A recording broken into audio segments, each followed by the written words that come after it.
이제 우리 다 같이 자리에서 일어나셔서 홀로 한 분 하나님께 찬양 드림으로 우리 하나님께 예배로 나아가겠습니다.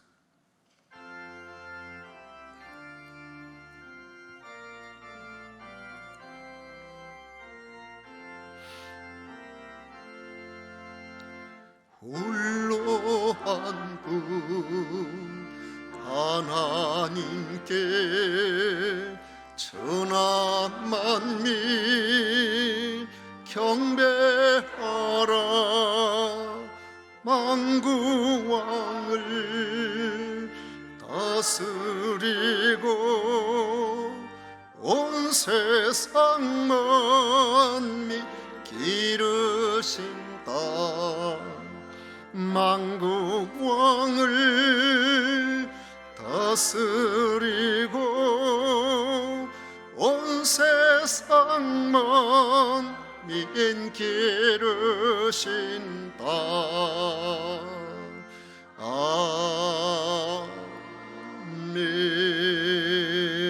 아멘. 오직 여호와는 그 성전에 계시니 온 천하는 그 앞에서 잠잠할지니라. 아멘.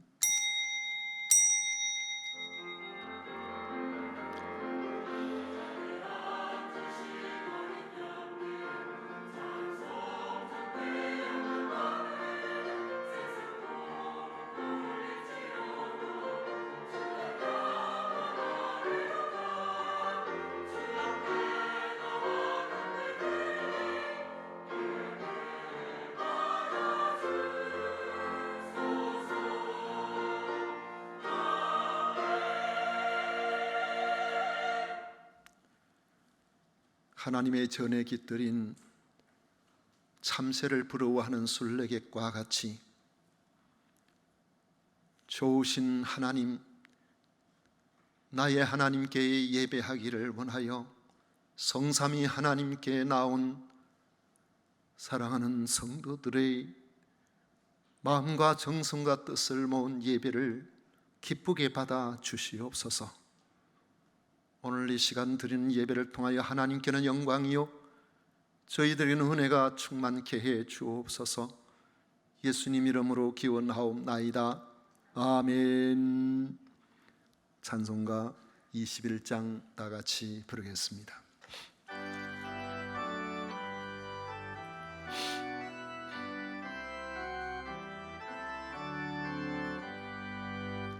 다 찬양하여라. 전능왕 창조의 주께 내 호나 주 찬양. 평강과 구원의 주님. 성도들아 주 앞에 이제 나와 즐겁게 찬양하여라.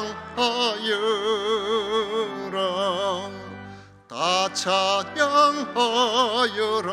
놀라운 만유의 주께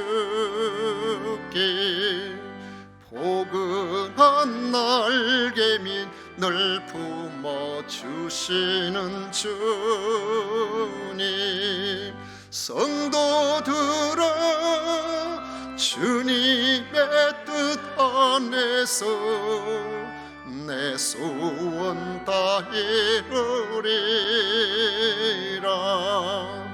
다 찬양하여라. 온 몸과 마음을 바쳐 이 세상 만물이 주 앞에 다 나와 찬양. 성도들아 기쁘게 소리 높여 영원히 찬양하여라.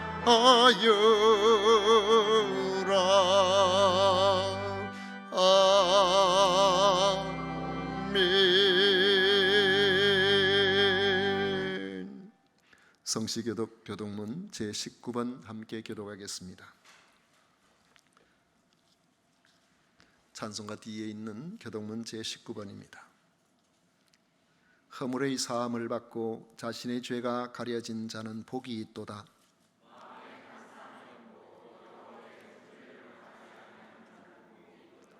내가 입을 열지 아니할 때에 종일 신음함으로 내 뼈가 쇠하였도다.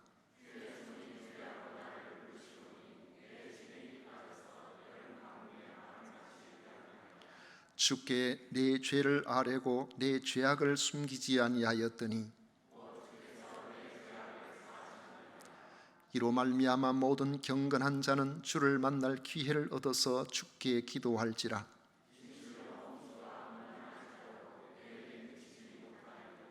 주는 나의 은신처이오니 환난에서 나를 보호하시고 너희 여인들아 여호와를 기뻐하며 즐거워할지어다.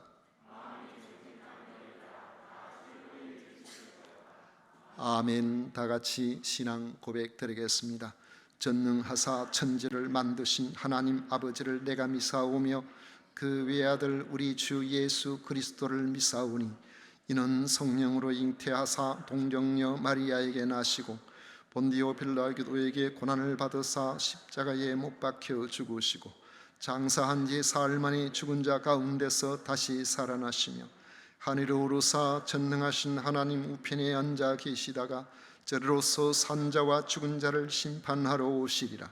성령을 미사오며 거룩한 공회와 성도가 서로 교통하는 것과 죄를 사하여 주시는 것과 몸이 다시 사는 것과 영원히 사는 것을 미사옵나이다. 아멘. 다 같이 자리에 앉으셔서 찬송가 240장 함께 부르겠습니다.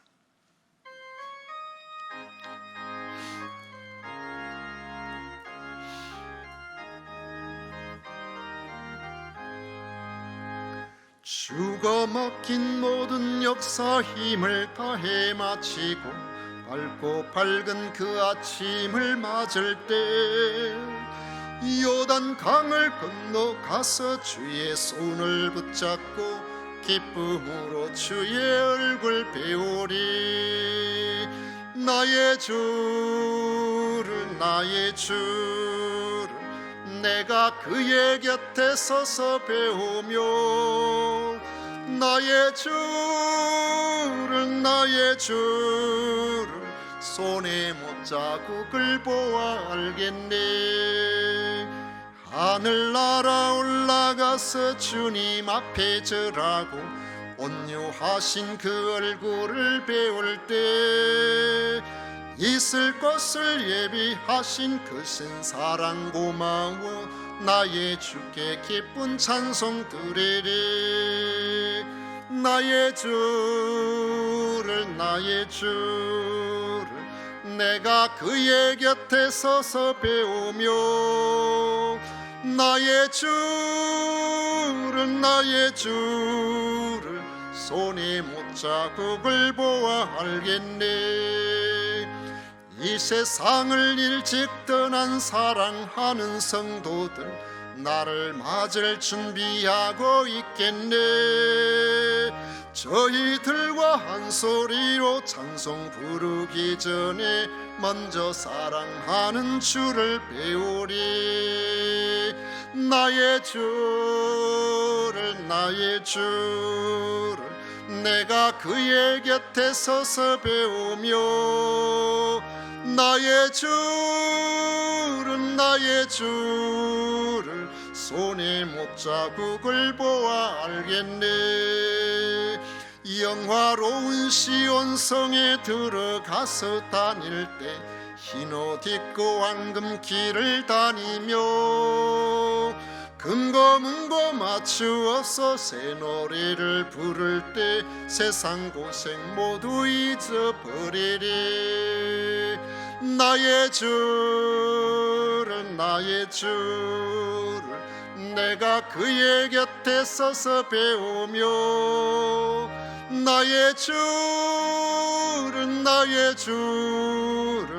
손에 못자국을 보아 알겠네. 아멘. 이 시간 차성수 장로님 우리를 대표해서 기도하시겠습니다.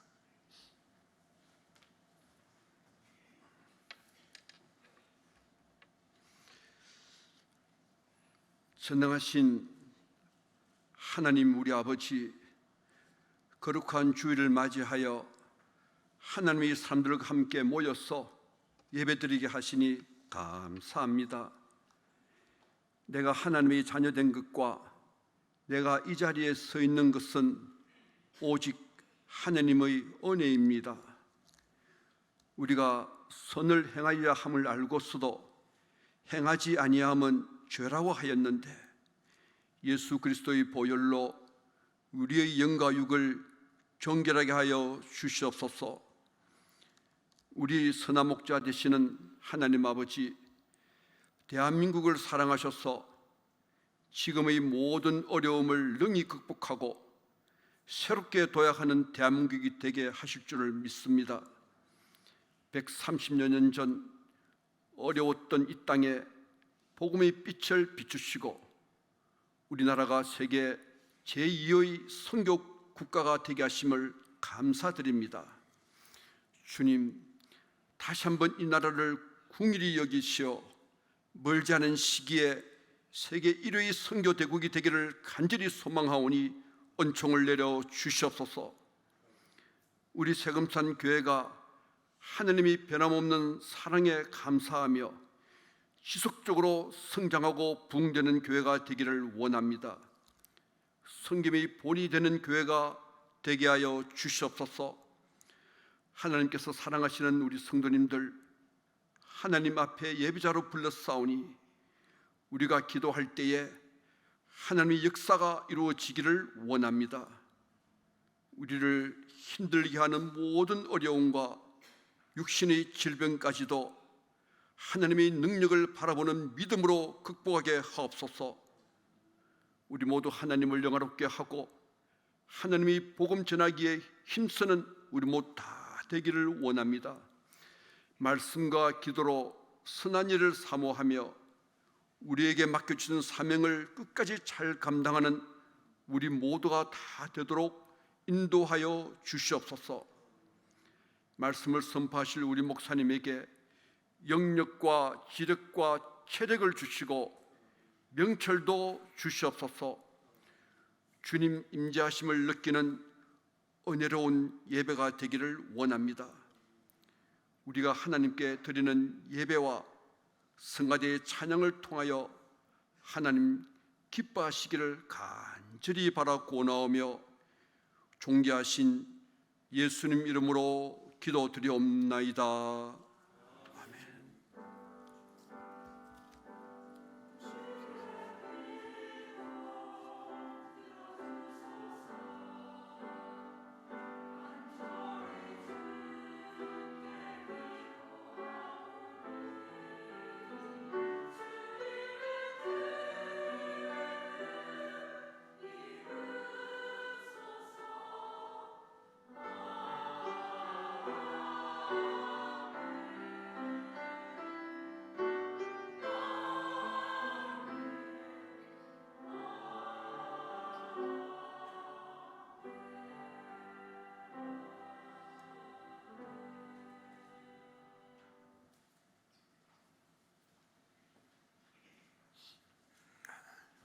이 시간 우리 주신 하나님의 말씀은 여호수아 9장 말씀입니다.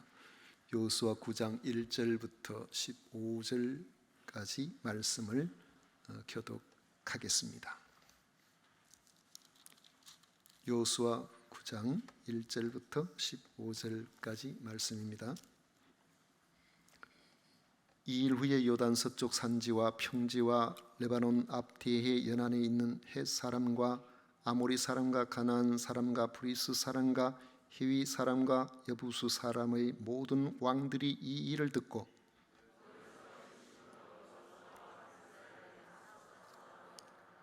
기브온 주민들이 여호수아가 여리고와 아이에 행한 이 일을 듣고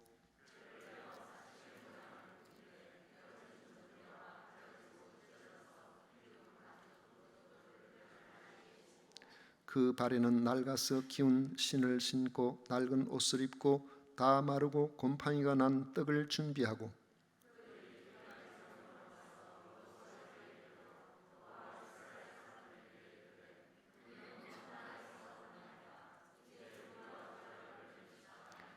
이스라엘 사람들이 히위 사람에게 이르되 너희가 우리 가운데 거주하는 듯하니 우리가 어떻게 너희와 조약을 맺을 수 있으랴 하나.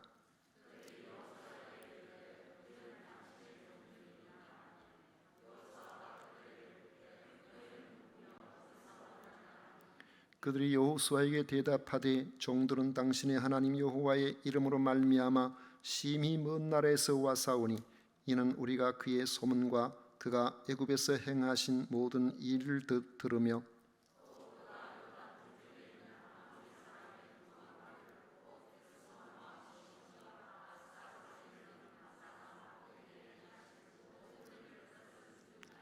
그러므로 우리 장로들과 우리나라의 모든 주민이 우리에게 말하여 이르되 너희는 여행할 양식을 손에 가지고 가서 그들을 만나서 그들에게 이르기를 우리는 당신들의 종들이니 이제 우리와 조약을 맺읍시다 하라 하였나이다.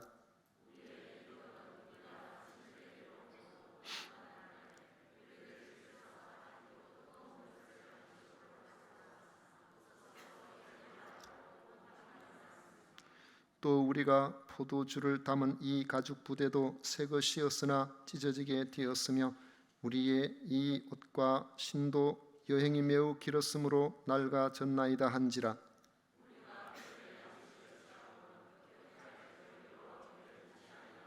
다 같이 읽겠습니다. 여호수아가 곧 그들과 합친하여 그들을 살리리라는 조약을 맺고 회중 족장들이 그들에게 맹세하였더라. 아멘. 이 시간 성가대에서 정성껏 준비한 찬양으로 하나님께 영광을 올려드리도록 하겠습니다.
아멘.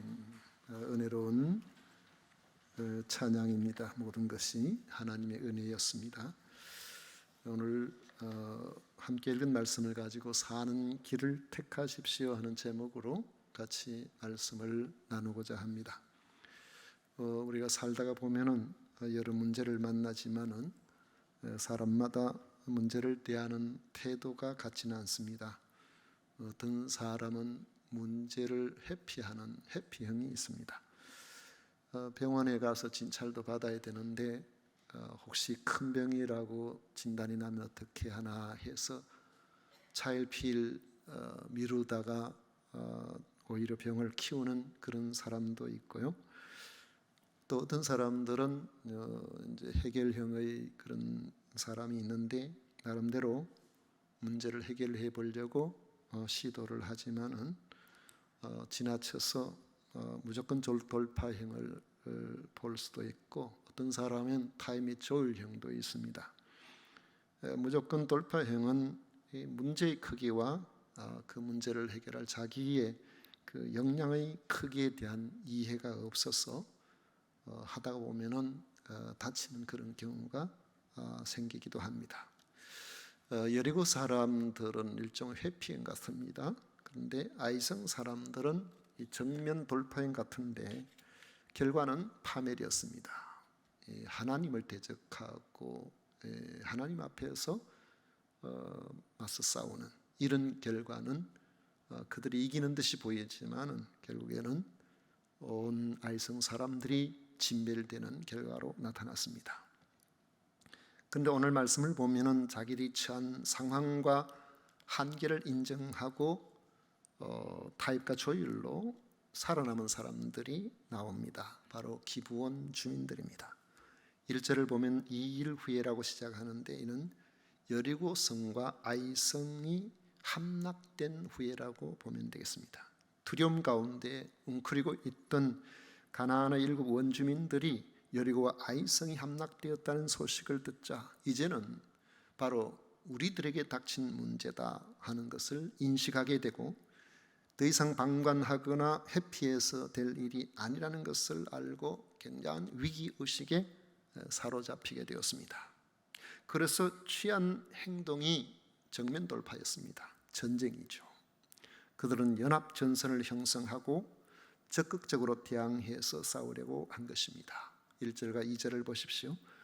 이 일 후에 요단 서쪽 산지와 평지와 레바논 앞 대해 연안에 있는 헷 사람과 아모리 사람과 가나안 사람과 브리스 사람과 히위 사람과 여부스 사람의 모든 왕들이 이 일을 듣고 모여서 일심으로 여호수아와 이스라엘에 맞서서 싸우려 하더라 했습니다. 요단 서쪽 산지는 가나안 땅 내륙의 고산지대를 말합니다. 가나안 땅은 그렇게 큰 땅이 아니지만 우리 경상도 전체 정도 되지만은 예루살렘 있는 데서 남북으로 중앙 산지 그 산맥이 있고 그리고 동쪽으로 이 요단강 협곡을 향하여서 또 이렇게 산지가 있으면서 거기 흩어져 사는 사람들이 있고 또 서쪽으로 지중해 연안 남쪽으로부터 북쪽으로까지 그런 산지에 사람들이 많이 흩어 살고 또 저 밑으로 가면은 또 많지는 않지만은 평야 지역에 사람들이 흩어져 살고 있었습니다. 이 평지라는 것은 내륙의 그 고산지대에서 저 남서쪽으로 보통 흩어져 살아가는 그런 사람들. 우리가 지금으로 이야기하면은 이제 블레셋 사람들이 살던 지역에서 가깝고 또 그 밑으로 나가면은 그 팔레스타인 사람들이 살아가고 있는 그 지역 있잖아요. 그 지역과 가까운 그런 지역이라 볼 수가 있겠고 또 레바논 앞 대해 연안은 지중해와 맞닿아 있는 북서쪽 연안 평지입니다. 길게 저 넓게 보면은 지금 레바논 지역에 가까운 그런 지역이라고 볼 수 있습니다. 이곳에 살고 있는 가나안 모든 족속의 왕들이 지금까지 되어진 사건의 전말을 듣고 일제히 모였습니다. 모여서 일심으로라는 말은 그들이 일제히 각각의 군대를 소집했다는 뜻입니다. 한마디로 말하면 가나안 중서부 일대 지역의 사람들이 이스라엘과 맞서서 전쟁을 벌이기 위해서 모든 군대를 결집시켰다는 것입니다. 그들은 자신들에게 직면한 위기를 전쟁으로서 정면 돌파하려고 한 것입니다. 사실 그들도 이전에는 각 족속의 이해관계에 따라서 움직여 왔을 것입니다. 이해관계에 걸리면 형제끼리도 싸우고 집안끼리도 싸우고 뭐 아랫동네 윗동네도 싸우고 그러지 않아요? 왜냐하면 이해관계에 걸리는 사람, 미워해서 감정으로 문제가 있고 이렇게 되는 원수는 멀리 사람이 아닙니다. 여러분들에게 저 아프리카에 원수가 있는 사람 손 한번 들어보세요. 저 남미에 그 사람이 안 죽으면 내가 숨을 못 쉬겠다 할 정도로 원한을 갖고 있는 사람이 있습니까? 없잖아요. 왜 그렇습니까? 문제는 서로 가까이 있는 사람들끼리 보통 일어나기 때문에 그런 것입니다. 우리나라의 땅 덩어리가 작지만은 남북으로 동서로 이렇게 되는 것도 이웃이기 때문에 그래요. 가까워서 그런 거죠. 일본하고 우리가 저렇게 안 좋은 관계가 생기게 된 것은 일본이 바로 옆에 사는 나라이기 때문에 그런 것이지 저 멀리 사는 것도 일본하고 사이가 나쁠 이유도 없겠죠. 지난번에 EBS의 방송에 보니까 동유럽 국가인데 오늘 제가 여러분들에게 소개하려고 생각했다라면은 제가 유심히 보고 국가 이름도 기억해 놓고 적어놨을 텐데 그 기억이 안 나서 인터넷으로 아무리 찾아봐도 구체적으로 그렇게 찾을 수가 없었는데 거기 보니까 아랫동네하고 윗동네 사람들이 1년에 한 번씩 축제를 벌이는데 가죽으로 공을 키워서 축구공 같이 만드는 축구공보다 커요. 거기에다가 모래를 잔뜩 넣어가지고 묶어가지고 굉장히 튼튼하게 만드는데 보통 보면 한 5, 60kg 정도 되는 것 같아요. 이거를 광장에서 중앙에 러시아 정교인가 뭐 거기에 사제가 그걸 양고 와가지고 선을 끊었는데 거기에다가 놓고 그로부터 이제 마을 윗동네 사람하고 아랫동네 사람들 건장한 사람들이 이제 이걸 가지고 서로 상대방 쪽으로 시간 될 때까지 멀리 갖다 밀어놓으면 이기도록 그렇게 하는 거예요. 그런데 그 무거운 가죽 들고 밀고 막 온 동네 사람들이 아랫동네 윗동네 뭐 다치는 사람도 있고 땀을 뻘뻘 흘리고 뭐 이렇게 하는데 그러다가 이제 결국 시간이 되면 보면은 이제 어느 쪽에 더 가 있느냐 그걸 가지고 그 동네가 승리를 했다면은 그 동네는 환호성이 벌어지고 이제 그리고 그걸 안고 가서 자기들의 조상들이 묻혀 있는 그 마을 묘지에 가면은 그걸 놔두는 곳이 있어요. 그 1년 동안 그 자리에 놔둔대요. 그 1년 동안 우리가 이겼다. 올해는 우리 동네가 저 윗동네보다 더 복을 받을 것이다. 뭐 이런 식으로 서로 그렇게 하면서 왜 그런 일이 벌어졌느냐 그러니까 아랫동네 사람, 윗동네 사람 하도 싸웠어. 이걸 뭐 건전한 방법으로 해결할 방법이 없을까 해서 그렇게 했더니만은 그것 때문에 동네 사람들끼리도 정이 들고 서로 부딪히면서 아랫동네, 윗동네 사람들끼리도 정이 들고 이래가지고 그 문제를 해결했다는 그 이야기를 제가 TV를 통해서 봤습니다. 가나안 땅에 살던 7 원주민들도 서로 이웃에 살고 있기 때문에 때로는 자기들끼리도 칼부림이 나고 별로 화목하게 지내지 못했을 것입니다만은 지금은 자기들의 생명을 위협하는 공동의 적이 생겼기 때문에 일심으로 모이게 된 것입니다. 그런데 3절 이하의 말씀을 보면은 그들의 모임에 참여하지 않은 사람들이 나옵니다. 바로 기브온 사람들입니다. 3절에 보시면 기브온 주민들이 요수아가 여리고와 아이에게 행한 이 일을 듣고 있습니다. 그들도 다른 원주민들과 마찬가지로 여리고와 아이 성에 일어난 일을 들었습니다. 그렇지만은 기브온 사람들은 이스라엘과 대적하는 것을 대세를 거스르는 무모한 일이라고 파악을 하였던 것입니다. 그렇다면 싸우다가 몰살을 당하는 것보다는 우리가 사는 길을 택해야 하지 않겠느냐고 기브온 주민들이 중지를 모았던 겁니다. 그들은 화친을 도모하기로 하였고 그 결과 전쟁을 피할 수 있었습니다. 그러므로 모두가 죽음을 보지 않고 살아남았습니다. 그들의 선택이 그들 자신들과 온 가족들을 살렸던 것입니다. 기브온 사람들이 이스라엘과 화친을 시도한 직접적인 이유는 무엇이겠습니까? 3절을 다시 보십시오.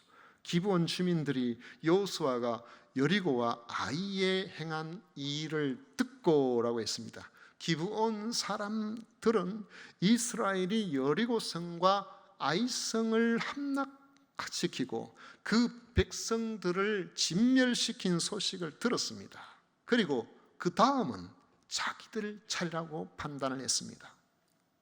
기브온은 예루살렘에서 북서쪽으로 약 9km 정도 떨어진 지역인데 그 성읍에서 사실 아이성과의 거리도 아이성에서 서쪽으로 약 9km 정도 떨어져 있는 그곳에 있습니다. 아이성에서 그곳으로 가면 산지라서 위로 걸어간다고 할지라도 한 3시간 정도면 갈 수 있는 그런 거리에 있었습니다.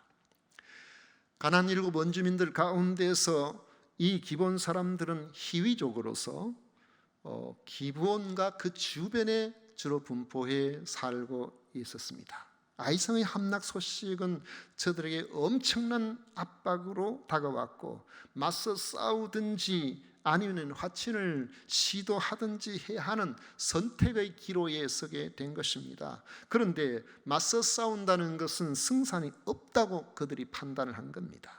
그들은 지금까지 일어난 이스라엘과 관련된 모든 일들을 다 듣고 파악을 하고 있었습니다. 9절 10절을 보십시오. 그들이 여호수아에게 대답하되 종들은 당신의 하나님 여호와의 이름으로 말미암아 심히 먼 나라에서 왔사오니 이는 우리가 그의 소문과 그가 애굽에서 행하신 모든 이 일을 들으며 또 그가 요단 동쪽에 있는 아모리 사람의 2 왕들 곧 헤스본 왕 시온과 아스드라우스에 있는 바산 왕 옥에게 행하신 모든 이 일을 들었음이니이다 했습니다. 최강의 당시의 나라였던 이 애굽의 바로가 이스라엘 백성들을 보내줄 수밖에 없도록 하나님께서 행하신 10가지 재앙이나 홍해의 기적 같은 거 벌써 알고 있었던 겁니다. 이런 하나님의 역사하심을 강하게 그들은 처음에는 멀리 있으니까 별로 심각하게 생각하지 않았지만은 점점 가까이 그게 이스라엘 백성들이 다가오고 있으니까 굉장히 위협감으로 받아들이겠죠. 또 요단 동쪽에 있는 아모리 사람의 2 성읍, 그러니까 헤스본 왕 시온과 또 바산 왕 옥, 이 골란고원 있는 쪽에서부터 시작해서 저 밑에 사해 바다에 가까운 지금 말하면 요르단 지역쯤 되겠죠. 그런 지역 있는 그 지역과 저 시리아 쪽 땅 있는 골란고원 쪽에 있는 바로 그 땅 2 나라를 이 이스라엘 백성들이 가나안 땅으로 오는데 막았으니까 그들을 전쟁에서 제압을 해버렸던 겁니다. 그 소식도 알고 있었던 거예요. 이제 그들이 마침내 요단강을 건너왔습니다. 그리고는 오늘 여기에 이 말씀에서 보는 것처럼 근래에 그들과 가까이 있는 여리고 성과 아이성을 함락시켰습니다. 어떻게 했는지 그들이 잘 알고 있었습니다. 그러니까 저들을 가로막아서 싸우는 것은 승산이 없다, 싸워서 이길 수가 전혀 없다는 것을 그들이 파악한 겁니다. 그렇다고 화친을 하면은 우리가 반드시 살 수 있을까라는 보장도 없었습니다. 왜냐하면 받아들이지 않는다면 화친이 안 됐을 경우에 준비도 안 돼가지고 속수무책으로 당할 수가 있으니까요. 이스라엘 백성들의 가나안 정복의 기본 방침은 진멸입니다. 화친이 아니에요. 진멸, 진짜가 이게 다 할 진짜거든. 다 죽이는 거예요. 완전히 멸하는 그런 일입니다. 그러니까 이스라엘은 여리고 성과 이 전쟁을 할 때나 아이성과의 전쟁을 할 때에 성문을 열어라 그러면은 우리가 살려주마 이렇게 한 적이 없어요. 그냥 싸우는 거예요. 그런데 이 기브온이 화친을 요청할 때에 우리는 하나님 앞에서 가나안 땅에 모든 사람들을 진멸하라는 명령을 받았기 때문에 당신들과 화친을 할 수가 없습니다라고 그렇게 이야기를 할 가능성도 있는 겁니다. 그럼에도 불구하고 그들이 이스라엘과 화친 조약을 맺지 않고서는 살아날 길이 없다는 판단이 들자 꾀를 냈습니다. 마치 그들이 이스라엘과는 앞으로도 이해관계가 전혀 없는, 이해관계가 발생하지 않는 먼 곳에서 온 것처럼 일을 꾸몄던 겁니다.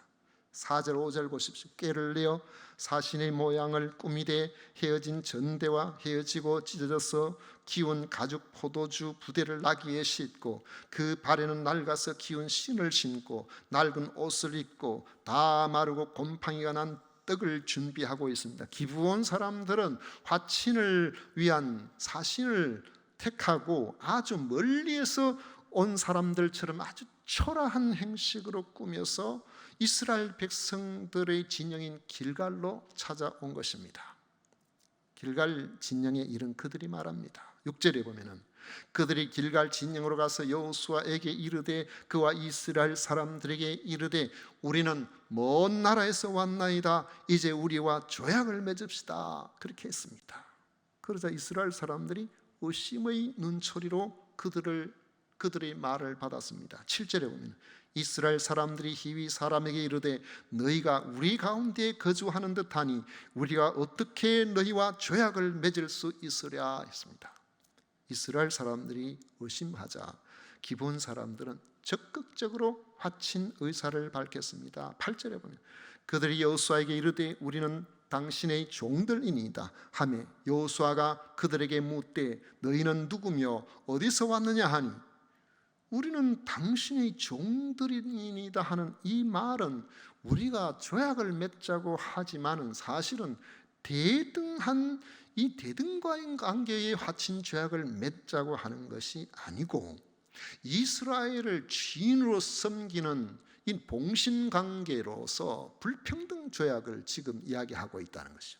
우리가 조약을 맺은 우리가 당신들을 섬기겠습니다. 그렇게 이야기하는 거죠.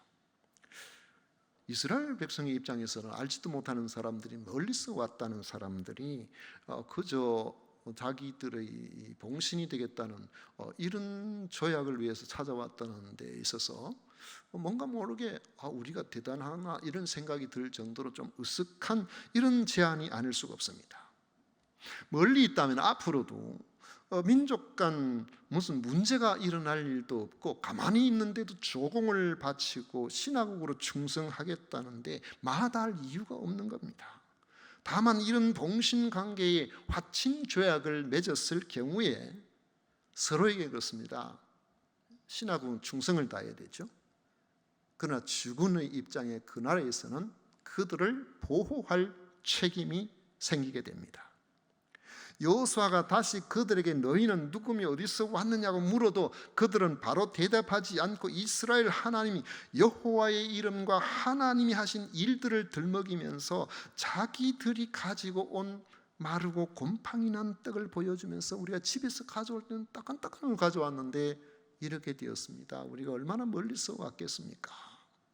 그리고 낡은 가죽 부대와 옷과 신도 보여주면서 긴 여행길에 우리가 새거 신고 왔는데 이렇게 되었습니다. 그랬습니다. 그러니까 우리는 여러분들이 신경 쓰지 않아도 될 정도로 멀리서 왔다는 것을 이야기하는 겁니다.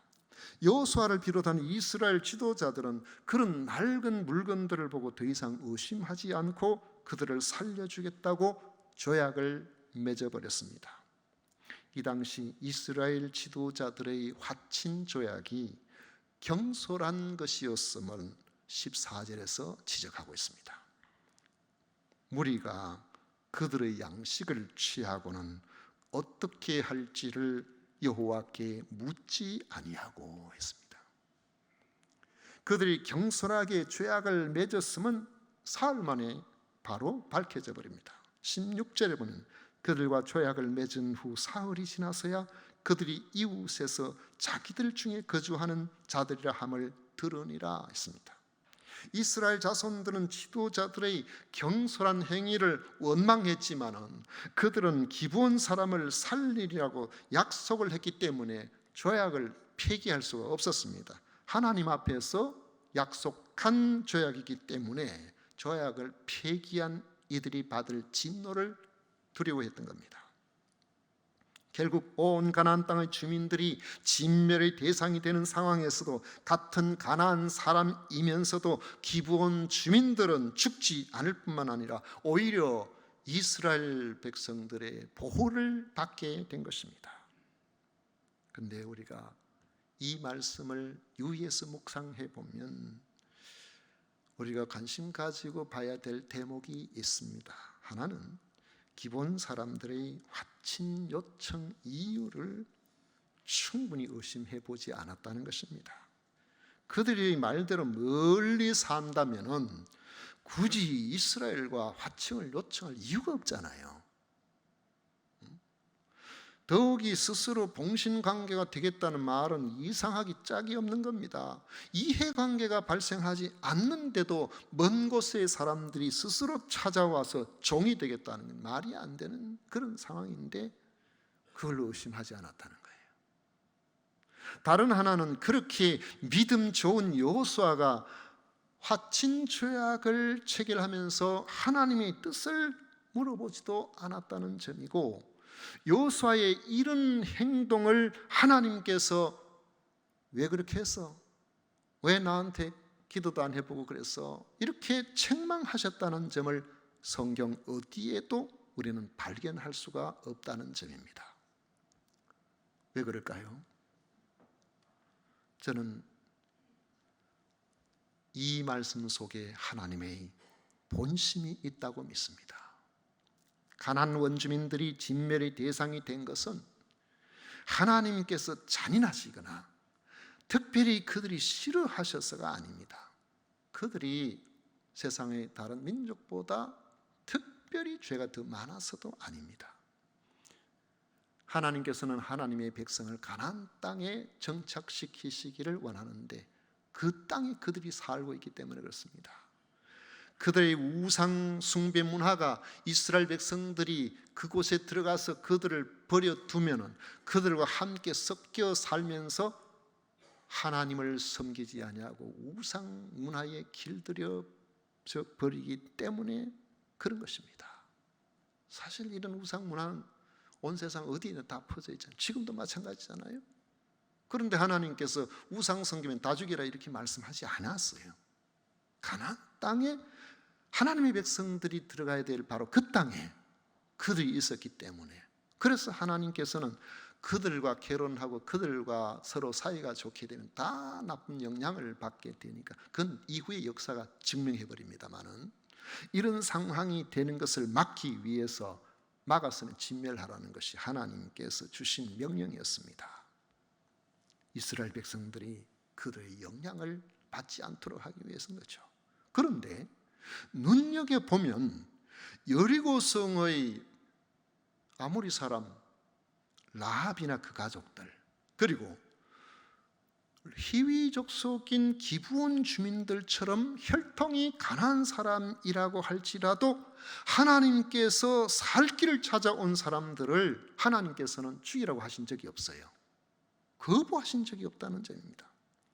어쩌면 그들이 쉽게 의심할 수 있는 상황임에도 불구하고 의심하지 않고 그렇게 나왔을 때에 여호수아로 하여금 하나님께 묻는 것도 잊어버리고 성급하게 죄악을 맺게 하신 것도 살 길을 찾아 나온 기본 사람들을 받아들이시려는 하나님의 의중이 반영된 것이라고 볼 수가 있다는 것입니다. 하나님께서는 이전에 하신 일을 3절처럼 하나님께서 하신 그 놀라운 일들 있잖아요. 애굽 사람들에게 재앙을 내리신 것, 그리고 광야에서 일어났던 여러 가지 일들, 요단강 동쪽에 그 강한 아모리 두 나라를 제압하고 이제 요단강을 건너와서 이 여리고 성을 무너뜨리고 아이성을 전멸시킨 이런 일들을 가나안 땅 원주민들이 일곱 족속들이 다 들었어요. 그런데 듣기는 다 같이 듣고도 그들은 하나님께 나온 것이 아니고 스스로 살려고 힘을 모아 이스라엘을 대적하여 전쟁을 벌이려 하다가 멸망이 된 것입니다. 그런데 기브온 사람들은 하나님께 살 길을 찾아서 나왔기 때문에 그들은 살았던 겁니다. 성도 여러분, 우리가 믿는 하나님은 죄에 대해서 엄격하신 여호와 하나님이십니다. 그렇지만 어떤 경우 어떤 상황이라고 할지라도 우리가 하나님 앞에 두 손 들고 하나님 앞에 나와서 우리 하나님 아니면 나는 살 길이 없습니다 하고 나오는 그러한 이들, 하나님께서 나를 거절하시면 나는 갈 곳이 없습니다 그렇게 생각하는 이러한 사람들을 하나님께서 거부하신 것은 성경 어디에도 단 한 곳도 나오지 않습니다. 심지어 그 악한 아방도 자기의 잘못을 지적받을 때에 벼옷을 입고 회개하는 모습을 살짝 보이니까 하나님께서 그에 대한 심판을 유보하셨어요. 그만큼 하나님께서는 우리에게 벌 주는 것을 기뻐하시지 않는 겁니다. 하나님은 잔인하신 하나님이 아닌 것이에요. 하나님 앞에 나오는 그러한 사람들을 다 받아주시는 것이 바로 하나님의 사랑입니다. 하나님, 우리가 어떤 사람이든지 우리가 과거에 어떻게 살았든지 지금 하나님의 도우심을 받기 위해서 하나님의 도우심을 의지하고 나오는 사람을 거절하시는 법이 없다는 것입니다. 절박한 문제 앞에 있다면 여러분 피하지 마십시오. 망설이지 마십시오. 하나님을 대적하거나 원망하지 마시고 하나님의 도우심을 바라보고 손을 들고 우리 하나님 앞에 나오면 됩니다. 그러면 하나님께서는 여러분들에게 살 길을 열어주시는 것입니다. 사람이 평생을 살면서 절박한 이 일을 한 번도 만나지 않고 사는 사람이 세상에 누가 있겠습니까? 인생살이의 절박한 일도 우리가 살다 보면 수도 없이 만나게 됩니다. 그러나 그럴 때마다 우리 하나님 앞에 손을 들고 나오는 이들을 우리 하나님께서는 외면하지 아니하시고 받아주시고 해결해 주십니다. 마태복음 11장 28절에 보면 예수님께서 수고하고 무거운 짐진 자들아 다 내게로 오라 내가 너희를 쉬게 하리라고 말씀을 하셨어요. 주님께서 우리를 외면하지 아니하시고 우리의 인생의 짐을 져주시겠다고 말씀을 하셨습니다. 뿐만 아닙니다. 우리의 인생의 절박한 일들 가운데 많은 부분들이 질병, 더 나아가서 소망 없는 삶을 마무리하고 우리의 생명이 다하는 것입니다. 그럴 때 많은 사람들이 내가 어디로 갈 것인가, 무엇을 할 것인가 절망하고 좌절하겠지만은, 그러나 우리 하나님께서 예수 그리스도를 통해서 우리에게 영생의 길을 마련해 놓으시고 믿기만 하면 구원을 얻는 그 길로 우리를 초대하시는 겁니다. 요한복음 6장 40절에 보면 내 아버지의 뜻은 아들을 보고 믿는 자마다 영생을 얻는 이것이니 마지막 날에 내가 이를 다시 살리리라 말씀을 하셨고, 그 말씀에 믿음으로 나오는 모든 이들에게 영원한 생명을 주시는 것입니다. 그리스도 앞에서 구원의 문제와 삶의 문제로 고민하는 분이 계시다면 우리 하나님 앞에 나오십시오. 예수 그리스도의 십자가를 바라보십시오. 결코 외면하지 아니하시는 하나님으로 말미암아 여러분의 영원한 생명이 주어지게 될 것이고 여러분의 삶의 각종 문제가 해결될 것입니다. 주님께 나와 주님의 크신 은혜가 여러분들에게 넘치게 되심으로 말미암아 예수 그리스도로 사는 역사가 여러분과 여러분의 가정에 충만하시기를 주의 이름으로 축원을 드립니다. 기도하겠습니다. 고마우신 하나님 아버지, 크고 놀라우신 주의 은혜를 감사드립니다. 하나님의 뜻은 사실상 진멸이 아니고 살리는 것임을 믿습니다. 우리의 마음이 완악하지 않게 하시고 주님 앞에 나와 살리시는 하나님 앞에 사는 역사가 있게 하시고 문제가 해결되게 하여 주시고 하나님께서 강력하게 붙드시는 은혜 속에 강하게 하여 주옵소서. 예수님 이름으로 기도하옵나이다. 아멘. 찬송가 263장 함께 부르겠습니다.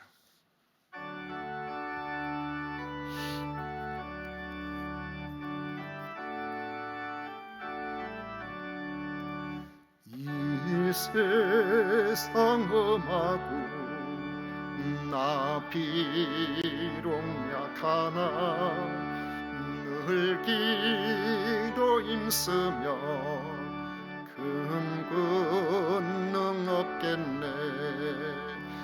주의 은혜로 대속받아서 피와 같이 붉은 죄는 같이 이겠네. 주님의 권능은 한없이 크오니 돌 같은 내 마음 건너겨 주소서. 주의 은혜로 대속받아서 피와 같이 붉은 죄는 같이 이겠네.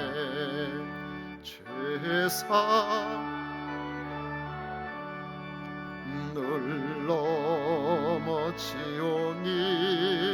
주 예수 힘주사 구세게 하소서. 주의 은혜로 대속받아서 피와 같이 붉은 죄는 같이 이겠네. 죄사함 받은 후 새 사람 되어서 주 앞에 서는 날 늘 찬송하겠네. 주의 은혜로 대속받아서 피와 같이 붉은 죄는 같이 이겠네.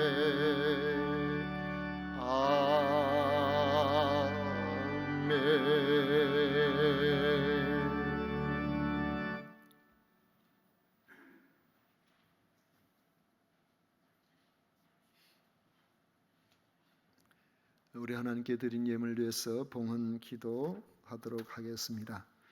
우리의 영원한 소망이 되시는 하나님 아버지, 오늘도 거룩하고 복된 주일에 우리 하나님 앞에 나와 예배 드릴 수 있는 특권을 허락하심을 진심으로 감사드립니다.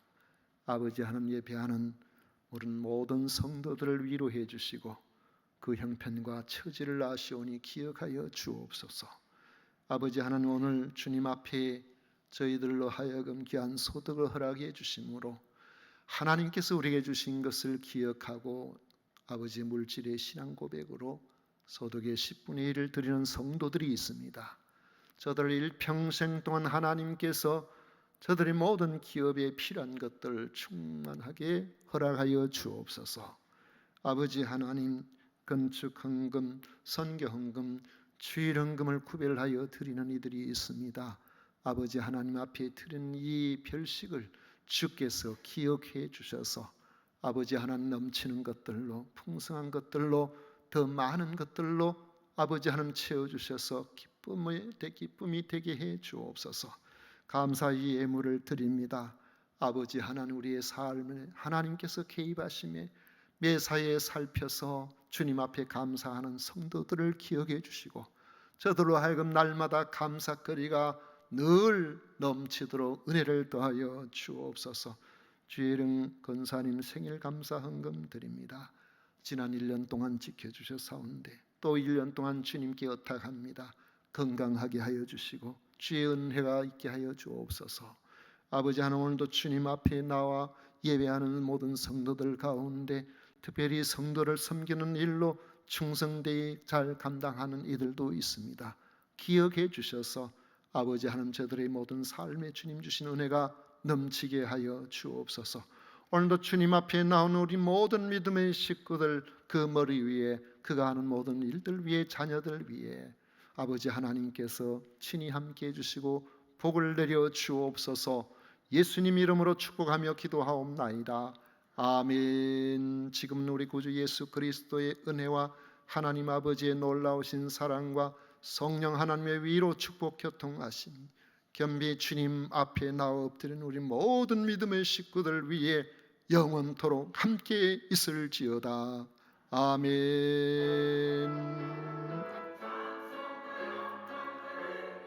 아멘.